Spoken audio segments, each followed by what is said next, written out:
کسی بات میں میرا تکرار ہو گیا، غصے میں انہیں یہ جملہ کہہ دیا جو انہیں انتہائی ناگوار گزرا، اور وہ غصے سے بھر کر اٹھ کر گھر چلے آئے۔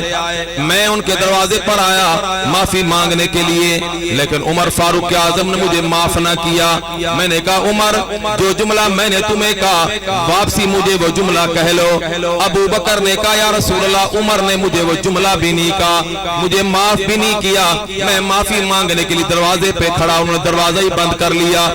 اتنے میں پیچھے حضرت عمر فاروق اعظم کو احساس ہوا، چلو کوئی بات نہیں، بڑے تھے، مجھے جملہ سخت کہہ لیا۔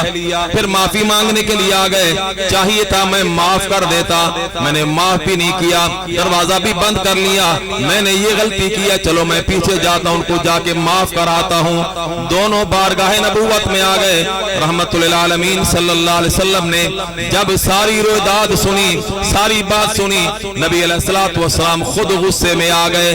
اس لیے حضور نے فرمایا ہل انتم تارکو لی صاحبی ھذا، او میرے صحابہ، کیا تم میری وجہ سے میرے ایک یار ابو بکر کو بھی نہیں چھوڑ سکتے ہو؟ اس کو بھی تم معاف نہیں کر سکتے ہو؟ میرے صحابہ، مجھے وہ وقت یاد ہے جب میں نے اعلان کیا تھا انی رسول اللہ الیکم جمیعا، انی رسول اللہ الیکم جمیعا، میں تم سب کے لیے اللہ کا نبی رسول بن کے آیا۔ تم سب نے کہا محمد تو غلط کہتا ہے۔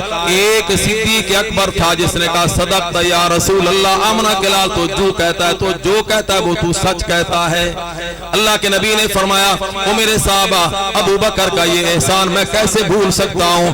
تم نے مجھے اس وقت اللہ کا رسول مانا جب میری رسالت کے دلائل روزے روشن کی طرح واضح ہو گئے تھے، اور ابو بکر نے مجھے اس وقت اللہ کا نبی مانا جب مجھ سے کوئی دلیل بھی نہیں مانگی، کوئی نشانی بھی نہیں دیکھی۔ میں سب کے احسانات کا بدلہ دے چکا، لیکن ابو بکر صدیق کے احسان کا بدلہ میں نہیں دے سکتا، میرا اللہ ابو بکر کے احسانوں کا بدلہ دے گا۔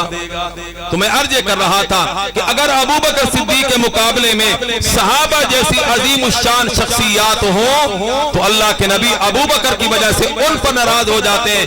سارے ایک طرف عمر فاروق اعظم جو مراد پیغمبر ہیں، اگر صدیق اکبر ان کے مقابلے میں ناراض ہو گئے، آمنہ کے لال، حالانکہ ابو بکر صدیق خود کہہ رہے ہیں یا رسول اللہ زیادتی میری تھی، میں نے نہ جائے جملہ کہا، مگر حضور پھر بھی فرماتے ہیں کیا میری خاطر تم میرے ایک یار ابو بکر کو نہیں چھوڑ سکتے ہو؟ اسی کو ہم اپنے سامنے رکھ کر کے ساری زندگی گزاریں۔ کوئی کچھ کہے صدیق اکبر کے بارے میں، ہمارے سامنے حضور کا ایک ہی فرمان رہنا چاہیے، کیا میری خاطر میرے یار ابو بکر کو تم نہیں معاف کر سکتے ہو؟ ہم سیدنا صدیق اکبر کو سلام عقیدت پیش کرتے ہیں اور دعا کرتے ہیں اللہ ان کے درجات مزید سے مزید بلند فرمائے، اور ہم سب کو اللہ ان کی محبت بھی نصیب فرمائے، ان کی اتباع بھی